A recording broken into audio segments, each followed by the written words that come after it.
The CBS Radio Mystery Theater presents...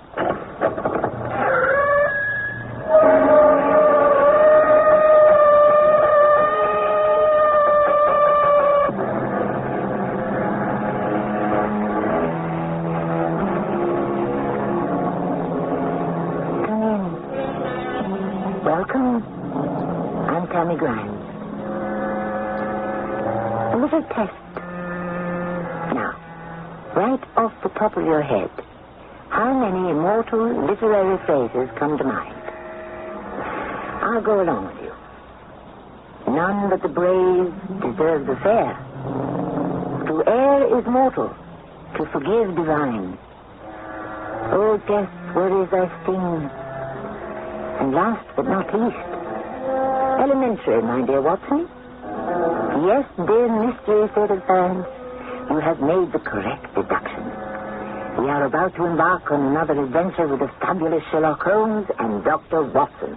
My dear Holmes, I know you're a stormy petrel and that puzzles follow you like night to day. But this is obviously a matter of petty housebreaking, pure and simple. Watson, I quite agree with your diagnosis of housebreaking, but it is neither pure nor simple. And I fear it may yet prove to be simply deadly.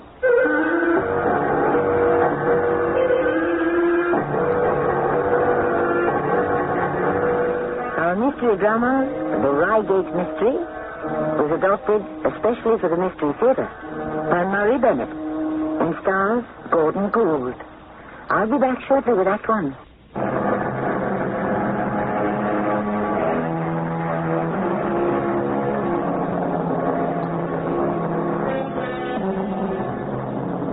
Sherlock Holmes fans, and who isn't, are accustomed to following the great detective into every imaginable situation. In and out of hansom cabs, on railroad stations, on the underground, on the Thames, in wild boat chases. But the last place you'd expect to find him is in a hospital room, suffering from nervous exhaustion. Good morning, Watson. Oh, why are you up, Holmes? I gave you a sedative last night that should have had you sleeping till noon. Indeed you did. What happened? You know my methods, Watson. Reason it out. You didn't take it. Excellent, Watson. Oh, you really incorrigible, Holmes. I must... First tell me, are you visiting me as a physician or as a friend? Both. But as your physician, I must insist that you follow my instructions. Now, why didn't you take the sedative? Because I'm feeling perfectly fit. Well, as your friend, I rejoice. As your physician, I disagree. You must admit, Holmes, that even your iron constitution broke down under the strain of unraveling the colossal schemes of the Netherlands Sumatra Company, and you need rest. I trust you're not prescribing a longer stay here in the hospital. Oh, no, not at all. I know you. This is no place for you to get the rest you require. How does a week in the country strike you? Where? Surrey. With my old friend from Afghanistan, Colonel Hayter. And his household? Oh, a bachelor establishment, Holmes. No one to fuss over you except your friend and physician. It will be ideal. Rest is your prescription, and rest I shall have. Just make arrangements to have me discharged from this hospital. And so it was we came to Colonel Hayter's house near Reigate in Surrey, and walked straight into what at first blush seemed a petty problem. Shortly after dinner, I insisted upon an early bedtime because of Holmes' condition. But our host said... Oh, by the by, I think I'll take a pistol from my collection upstairs with me, in case we have an alarm. An alarm, Colonel Hayter? Exactly. We've had a scare in this part lately. Old Acton, who's one of our county magnates, had his house broken into last Monday. Oh, no great damage done. But the thieves are still at large. No clue? No, none as yet. Oh, but after your great international affair, this must seem small potatoes to you, Mr. Holmes. I quite agree with you, Hayter. I suppose there were no features of interest? No, I fancy not. The thieves ransacked the library and got very little for their pains. Might even have been vandals. What makes you think that, Colonel? Well, it seems obvious to me. The whole place was turned upside down, drawers broken open, presses ransacked, and the result is and a volume of Pope's Homer, 2 plated candlesticks, and ivory leatherweight, a small oak barometer, and a ball of twine are all that the thieves took. What an extraordinary assortment. Yes, that's why I say vandals. The county police ought to be able to make something of that. Why, surely it's obvious. My dear fellow, you're here for arrest. Now, for heaven's sake, don't get started on a new problem when your nerves are still shaky. You've made your point, Watson. I shall be a good patient and get along to bed. Hayter and I were down early to breakfast, and I was pleased to see that Holmes was sleeping late, when suddenly the butler rushed in agitatedly. Have you heard the news, Colonel? At the Cunninghams? Burglary? Murder. Oh, my word. Who was killed? J.P. or his son? Neither, sir. It was William the coachman. Shot through the heart, sir. Who shot him? Well, a burglar, sir. Then ran off and got clean away. Oh, it's a bad business. A bad business. Good morning, gentlemen. What's a bad business? Oh, Holmes. Good morning. You may go, Jenkins. Jenkins just told us about a murder over the Cunninghams. Cunningham? Yes, the leading light in the county. Justice of peace and all that. A decent fellow. He was murdered? Oh, no, not Cunningham. His coachman caught a burglar in the act and got shot for protecting his master's property. Evidently the same villain which broke into Acton's. And stole that very singular collection. Precisely. Now, Holmes, you promised. Don't vex this conversation, Watson. This tea is excellent. It does appear to me just a trifle curious. A gang of burglars or one burglar operating in the county might be expected to vary the scene of their operation and not crack 2 cribs in the same district within a few days. Yes, well, not if they were local fellows. In that case, Acton's and Cunningham's are just the places to go, for they're far the largest around here. And richest? They ought to be. But they'd had a lawsuit going for some years, which has sucked the blood out of both of them. Acton has some claim on Cunningham's estate, and all the lawyers have been at it with both hands. Really, Holmes, I think we should change the conversation All before... right, Watson. If it's a local villain, there shouldn't be too much difficulty in running him down. And I don't intend to meddle. Inspector Forrester, sir.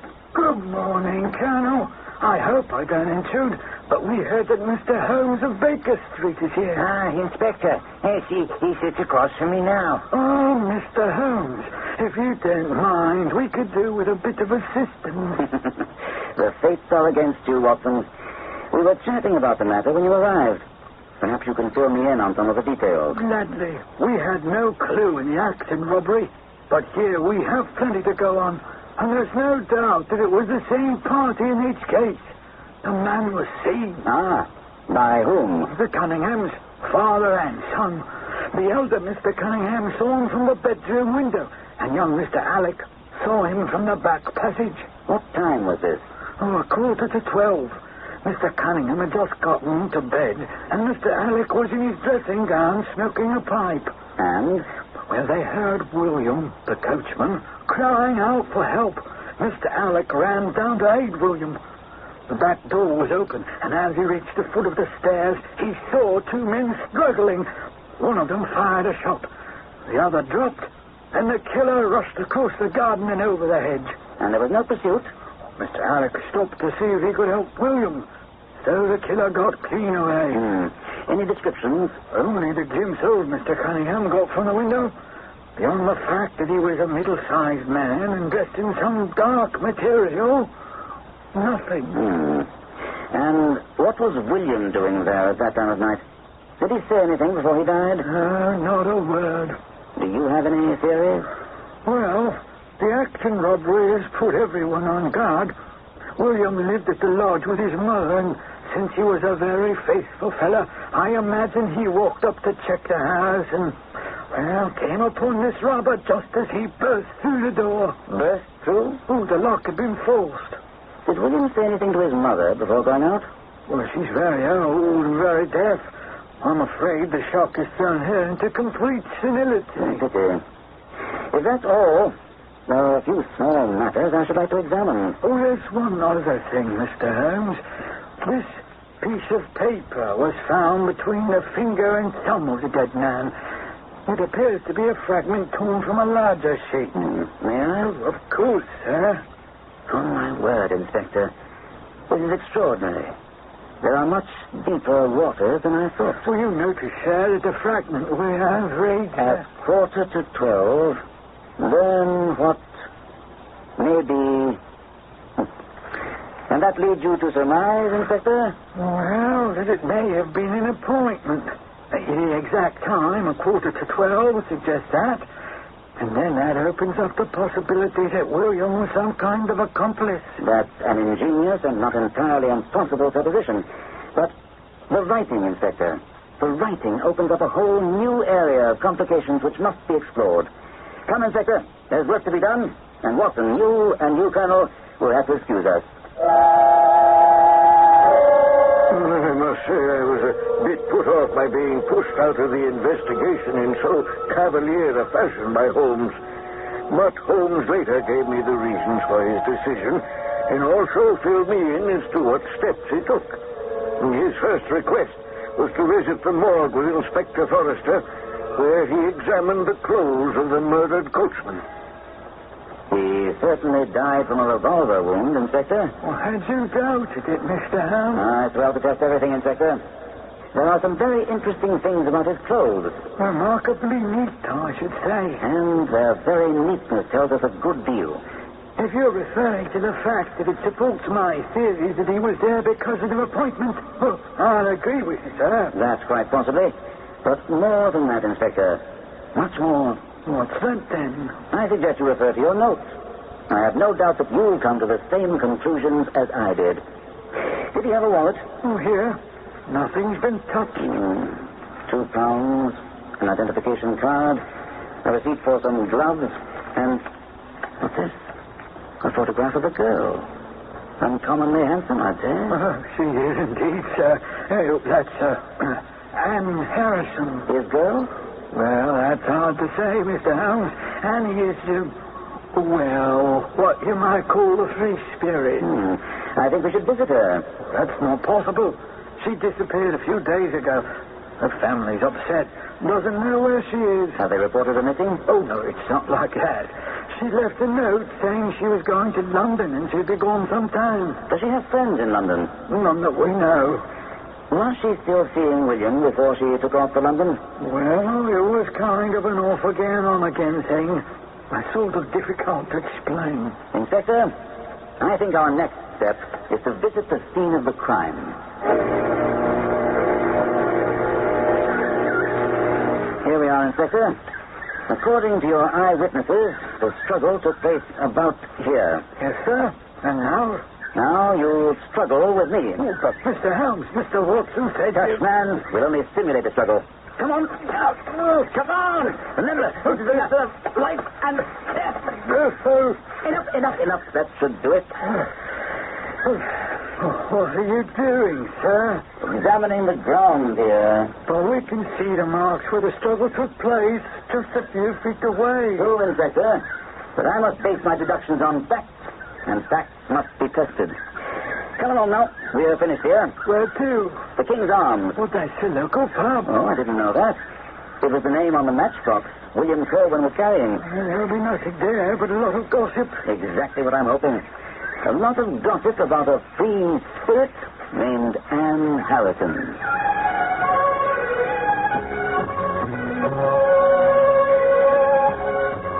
Chesterton is an expression much used and loved by Gaelic detectives who cling to the belief that at the center of every crime is a woman.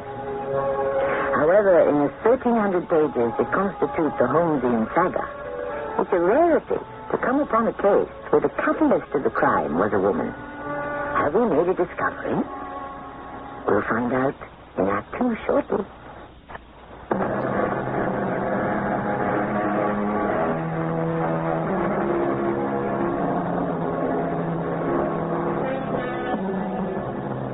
The importance of the straight man in comedy has been well established. But how about literature? There would have been no Dr. Johnson without Boswell. And in detective fiction, where would Hercule Poirot have been without his Jeremy Hastings?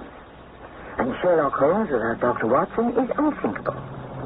Therefore, it's surprising to find Holmes pursuing clues in a murder investigation without a good doctor at his side. We find him at the Reigate village pub without Watson. Barney, this is Mr. Sherlock Holmes. Mr. Holmes, this is Barney Stapleford, the owner of the King's Arms. Oh, it's an honor, an honor. I never thought I'd meet the famous Sherlock Holmes in person.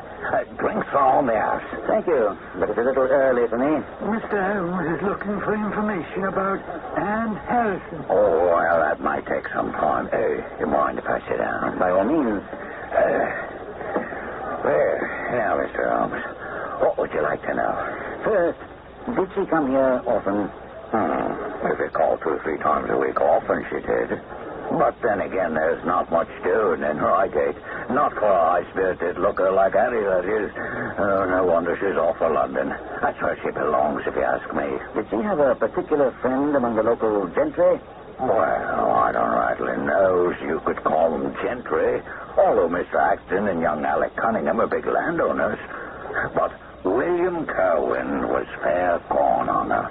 And how did she feel about him? Why, same way she felt about anything in trousers. She loved him. Oh, come on down, Barney. That's not... Oh, Inspector, you know Anne as well as I do. As I recall, you had a bit of a fling with her yourself. Barney, that tongue of yours is going to get you into a lot of trouble one of these days. Now, Inspector, nothing wrong with what our host has been saying. All I gather is that Anne Harrison engenders warm feelings in the opposite sex. She was trouble. That's how she came to meet the inspector here. He was called in to break up a brawl between Alex Cunningham and Mr. Acton. There you go again, Barney. It was simply a loud argument, not a brawl. Over Miss Harrison? She seemed to have gotten the dates mixed up, and Mr. Holmes, she did seem to enjoy the fracas. When was Miss Harrison last in here? Oh, I disremember exact date. But I do know she was with William. Must have been about a fortnight ago. Then that would have been before the burglary at Mr. Acton's, wouldn't it? That's right, sir. Just about before that time. When Holmes returned with Inspector Forrester, he looked drawn and pale, and I insisted he go up to his room and rest. I took this opportunity to try to find out from the inspector what progress he and Holmes had made with the case. Well, it's no use asking me any more questions, Doctor. Mr. Holmes is behaving very queerly. Makes me simulate a struggle, break through hedges, and I told you about his interest in village gossip. Well, no need to alarm yourself, Inspector. I found that there's usually method in his madness. Well, some folks might say there was madness in his message. It's not the first time we've heard that from the police, eh, Watson? Oh, I'd hoped you'd rested longer, Holmes. You really should. Nonsense, dear friend. Your prescription did wonders for me. Inspector, I think we'd do well if we had a talk with Anne Harrison.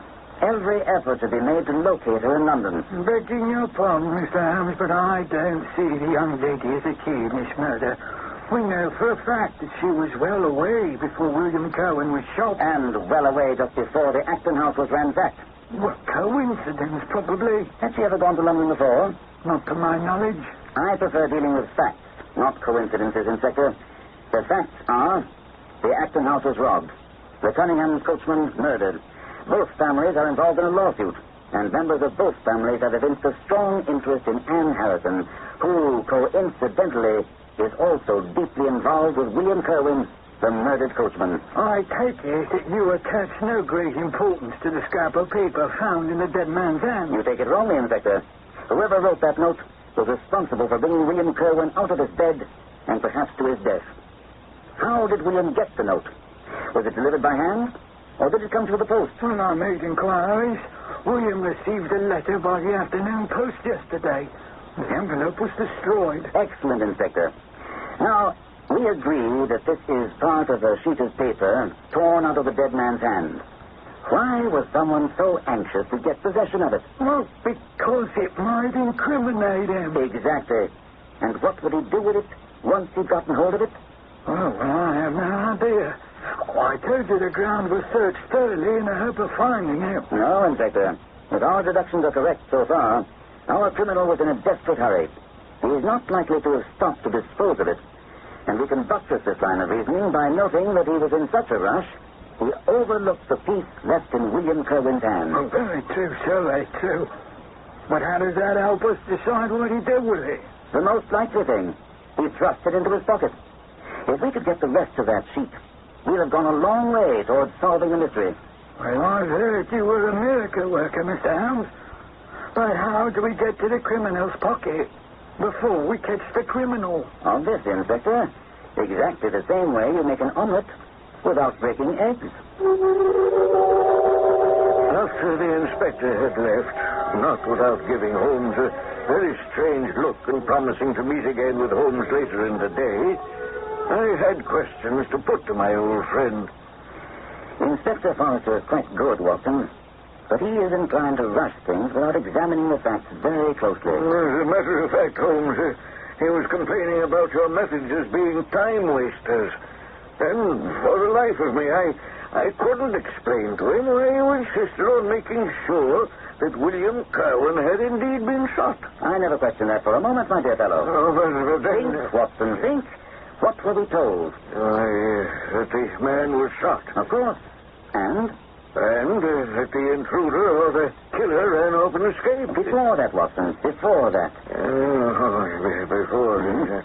Well, there was a struggle. Excellent. Now, bring to bear your knowledge as a physician. Two men are struggling. One presumably has a gun. Suddenly, a shot. A man falls. The other runs away. What, as a physician, would you expect to find on the body of the corpse?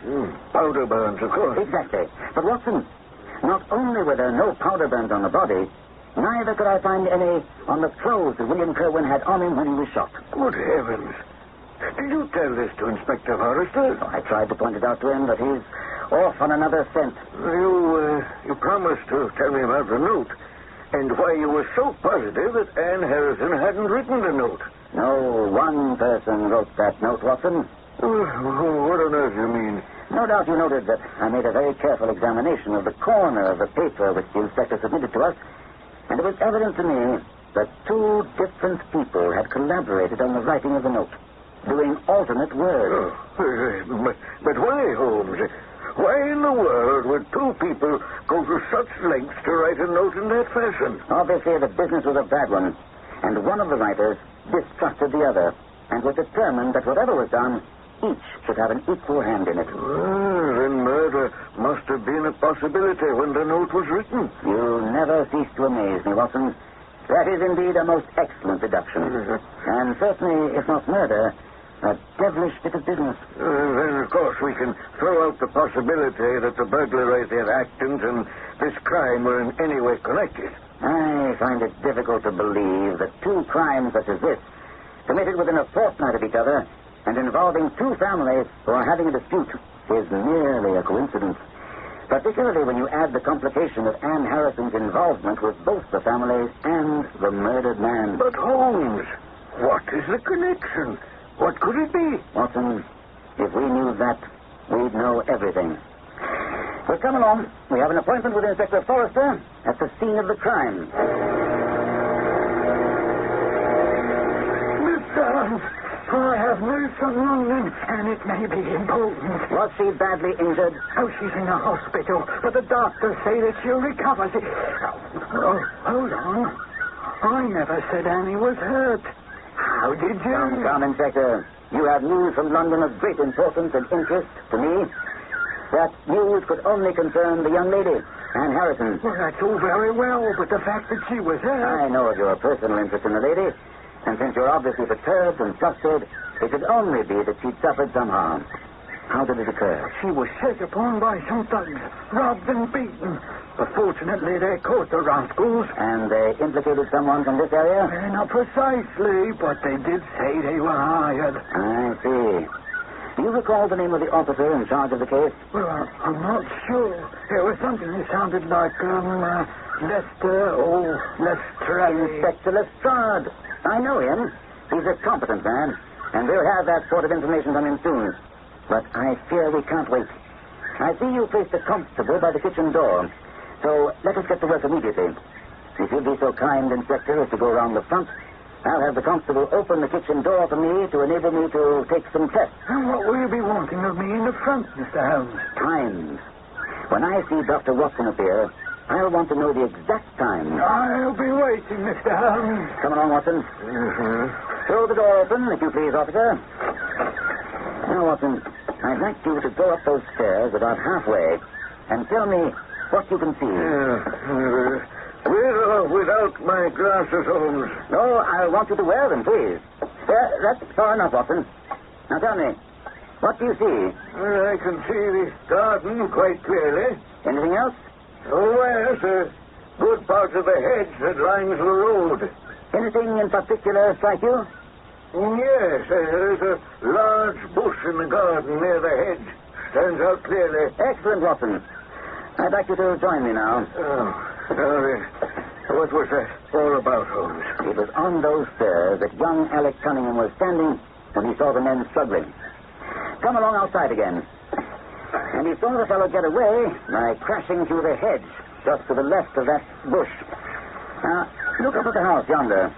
The second window from the left. That's my father's room. Oh. Then you must be Alec Cunningham. And you must be the famous Sherlock Holmes from London. Thank you. And this is my friend and colleague, Dr. Watson. Mm-hmm.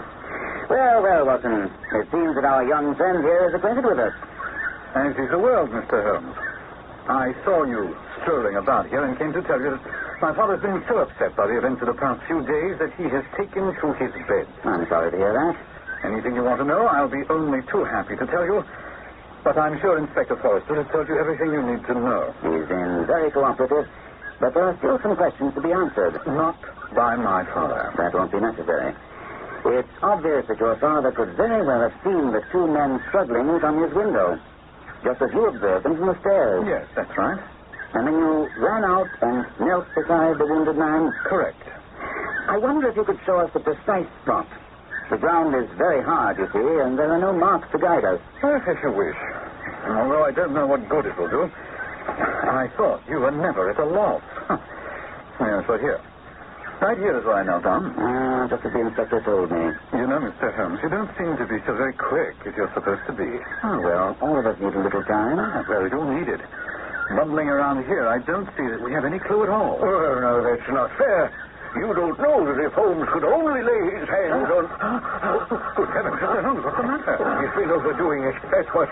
Here, help me with him. Gently now. On the ground, Dr. Watson. Oh, together we can carry him into the house. And there, I'm sure he'll come round. What is sometimes overlooked by the devotees of Sherlock Holmes and Dr. Watson is the genuine respect that Holmes had for Watson's ability as a physician. Although Holmes was tolerantly skeptical of Watson's deductive powers, there is no instance in any of the stories where Holmes denigrated Watson's medical skills. That's all to the good, because it appears that Holmes himself is sorely in need of those skills now. I'll be back shortly with Act 3.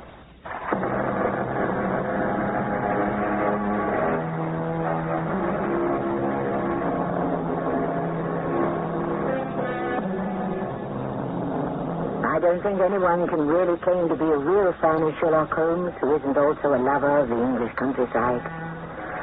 So many of Holmes' cases taken in Watson to the moors or to various charming spots in Sussex, Wessex, or as in this case, Surrey, but they are actually tours organized for aficionados where they can retrace the steps of their favorite sleuth.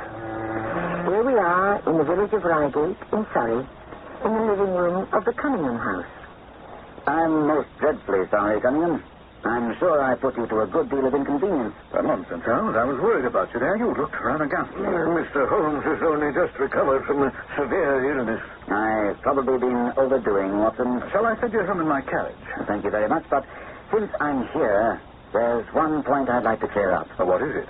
It seems to me to be a distinct possibility that your coachman, William, arrived not before, but after the entrance of the burglar into the house. I can't see why you think that. The door was forced. The marks were clear, but you and your father take it for granted that the robber never got in. Well, I'd not yet gone to bed, and I'd certainly have heard anyone moving about. Where were you? In my dressing room. Your dressing room. Is that the window next to your father's? Yes, it is. Then both of your lamps were lit? Undoubtedly, we were both up. That's very curious. Very curious indeed. What are you talking about? The fact that a burglar, and a burglar who had some previous experience, should choose to break into a house when he could see from the lights that two of the family were still awake. Your notion that the man robbed the house before William tackled him is absurd. We should have found the place disarranged and also found things missing. It depends on what the things were. You must remember that we're dealing with a very peculiar burglar who appears to work on lines of his own. For example, look at the queer lot he took from Acton's. What was it again? Ball string, letter weight, another odds and ends. Thank you, Watson. Well, crime isn't my field, and we're quite in your hands, Mr. Holmes. Anything you suggest will be done. Excellent. In the first place, I should like you to offer a reward. Now, whatever you say. I've jotted down the form here, if you'd be kind enough to sign it. I thought £50 was quite enough. Well, my father and I would be willing to give 500. Here's the form. Oh, well, this isn't quite correct. I wrote it rather hurriedly. This reads, whereas at about 1:45 on Tuesday morning, an attempt was made, and so on. Well, it was at 11:45, as a matter of fact. Oh, my apologies. You're quite correct, of course. I can't think how I happened to... Holmes, this just goes to prove that you're still not yourself. No matter. I'll make the correction. And, Mr. Holmes, get it printed as soon as possible. You may have mistaken the time, but the idea is an excellent one. There you are. Thank you. And now I think we should go over the house together and make sure that this rather erratic burglar didn't carry anything away with him. Let's start with the door here. Marks indicate a chisel or a strong knife was used to force the bolt back in. You don't use bars, then, Cunningham? We've never found it necessary. You do keep a dog, though? Yes, but he's chained to the other side of the house. When do the servants go to bed? Usually about 10. Was that also true of William? Yes. It's singular that he should have been up on this particular night. And so Holmes continued his methodical inspection of the architecture of the house, and not without a good deal of grumbling from young Alec Cunningham, who refused to yield when Holmes wanted to go into his father's room. We were in young Cunningham's dressing room, and he offered to let Holmes examine his bedchamber. Holmes accepted. As we entered the room, a carafe of water and a dish of oranges stood near the foot of the bed. To my astonishment, as we passed, Holmes deliberately knocked the whole thing over. Now you've done it, Watson. A pretty mess you've made. But Holmes, I never... well, I suppose I'll try to clean it up. Now, here, I'll give you a hand. Mind the glass pieces. Well, I hope you don't take this the wrong way, Doctor, but in my opinion, your friend Holmes is off his head. His behavior may be due to his recent... Hello? Where is he off to now? Where is he? Well, I can't have him running around here. Holmes? Holmes, where are you? Help! Watson! Foster! Help! No, you don't. Let's go there. Oh, you would you? What's going on here? Arrest these men, Inspector. Mr. Cunningham and his son? They're the ones. Well, on what charge? Murdering their coachman, William Kerwin. Oh, come now, Mr. Holmes. I'm sure you don't really mean... But, man, look at their faces. Well, I'm sorry, Mr. Cunningham. I trust this will prove to be an absurd mistake. This is what we really wanted. The remainder of the note. Precisely. Where did you find it? Well, I was sure it must be. I'll explain everything to you presently. Watson, I'll be back with the inspector at Colonel Hayter's in time for lunch. And Holmes was as good as his word. He and Inspector Forrester arrived just as the Colonel and I were sitting down. Mr. Holmes, Dr. Watson has given me the news. I still can't bring myself to believe it. The Cunninghams? Are you sure you're not barking up the wrong tree? I'm afraid he's not, Colonel. Your thoughts were the same as mine. But there's no question Mr. Holmes has gotten the right end of the stick. Wonder how he came to see it is beyond me. Inspector, your handicap was in knowing these important people. You'll recall that we both agreed immediately upon the importance of the scrap of paper in the dead man's hand. Certainly, but that in itself... Excuse me, Inspector. Alec Cunningham said that the assailant, after shooting Kerwin, fled instantly, did he not? Yes. Then it couldn't have been the assailant who'd torn the paper from the dead man's hand. And since young Cunningham said he'd knelt by the dead man, and then his father and servants had come upon the scene, therefore the only one who could have snatched the paper had to be Mr. Alec Cunningham. Ah, it's crystal clear, Mr. Holmes. Well, now it is, Colonel. Oh, but at the time... We had another clue. Remember, Inspector? I called your attention to the condition of William Kerwin's clothes, because, according to Alec Cunningham's statement, he was shot at close range, but there were no powder burns upon the clothing. It was then that I found myself looking askance at the part which had been played by Mr. Alec Cunningham. But the motive, Holmes. Why would the Cunninghams want to murder their coachman? Exactly, Watson. The question cries out for an answer. I felt all along that the answer would be found in the note that was torn from the dead man's hand. But the question remained, where was that note? Well, my question is, what the devil was the coachman doing in the garden at that time of night if he didn't see a burglar? If you throw out the burglar theory, and I'd already discounted that, for reasons which I'll explain shortly, there remains only one answer. He was there to meet someone. But, Holmes, I thought you were convinced this whole thing started with the burglary at the Acton house. And so it did, with the thieves taking a collection of useless objects, which leads to the inescapable conclusion that the robbers didn't find what they were looking for and just took the first things that came to hand to make it appear to be a robbery. Why, I fail to see the connection. And now is the time to refer to the corner of paper the inspector submitted to me. As I told you, Watson, it seemed to be part of a most remarkable document. You said it was written by two people writing alternate words. Wasn't that drawing a rather long bow, Mr. Holmes? Not at all, Inspector. Let me draw your attention to the strong T's of at and to, and ask you to compare them with the weak ones of quarter and 12. And you'll instantly recognize the facts. Well, now that you point it out, it seems very clear. But there's much more. You may not be aware that the deduction of a man's age from his writing is one which is being brought to considerable accuracy by handwriting experts. It was simple to deduce that the writers of this note were a young man and a much older one.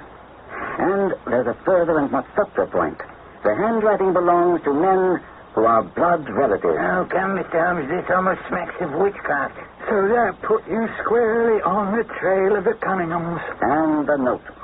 I was almost certain that young Alec had torn it out of the dead man's hand and thrust it into the pocket of his dressing gown. Why the dressing gown, Holmes? Time, Watson, time. Where else could he put it? Well, at that moment I'll agree. But why would he not have destroyed it later? He would have, if he had known of its importance. And you, Watson, were about to inform him of that fact when, by the luckiest chance in the world, I tumbled down in a sort of fit and so changed the conversation. Holmes, do you mean to say that that feint of yours was an imposture? Then, when I recovered, I managed to get young Alec to write the word 12, so that I might compare it with the 12 in the paper. Oh, I swear I'll never waste sympathy upon you again, Holmes. It was necessary, Watson, just as it was for me to blame you for upsetting the table, so that I could get to the dressing gown and find the paper there. Well, that's all very well, but confound it, I still don't know why the Cunninghams killed their coachman. Colonel, the old man cracked and told us the whole story when he saw how strong a case we had against him. It was pretty much as I had deduced. He and his son Alec had robbed the Acton house looking for a legal document that would have helped in their lawsuit against Acton. When they failed to find it, they tried to make it appear like an ordinary robbery. Yeah, but where does William Kerwin? He witnessed the robbery, and he attempted blackmail. The Cunninghams think he skipped out and followed them the night of the robbery. But I think otherwise. You have some reason for that, Holmes? The note. Here's the whole text. If you will come around to the East Gate, you will be very much surprised and learn something of the greatest value to you and Annie Harrison. Say nothing to anyone. You think Annie was in on it? Well, let's say that it's entirely possible that she and William Kerwin were out walking the night of the robbery, and after seeing what went on, it's also possible that Annie may have suggested the whole plot to William. However, that's no longer important, and Watson and I want to thank you for the distinct success of our quiet rest in the country.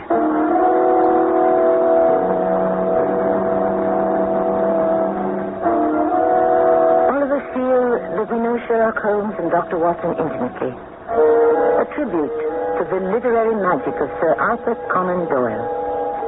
Yet Doyle left out so many questions in the private lives of his two immortals unanswered. For example, did you know that Watson married a second time?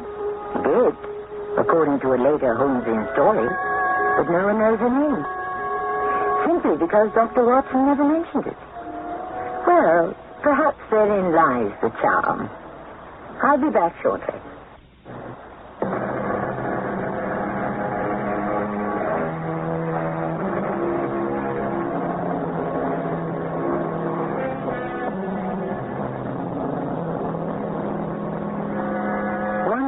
For the enduring popularity of the Sherlock Holmes tales may lie in the life of Conan Doyle himself.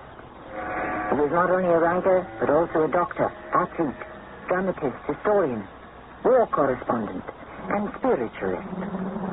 But most of all, he was always the helper of the underdog. And that may be his biggest asset. Our cast included Gordon Gould, William Griffiths, Ray Owens, and Lloyd Battista. The entire production was under the direction of Hyman Brown. And now a preview of our next tale. All right. Come on, now settle down, fella. I know you're not too fond of being paid. This will only take a couple of minutes now. Come on, Skeeter. What's this plan of yours? Well, the first thing I have to do is get on the phone to these friends of mine who do their racing out in Western Canada. Mm-hmm. What are they going to tell you?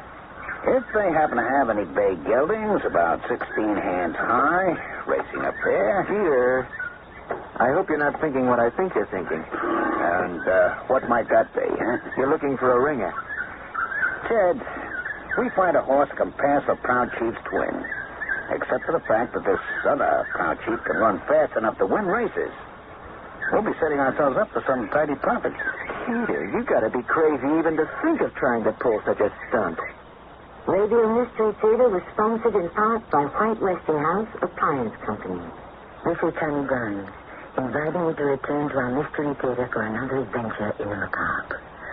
Until next time, pleasant dreams.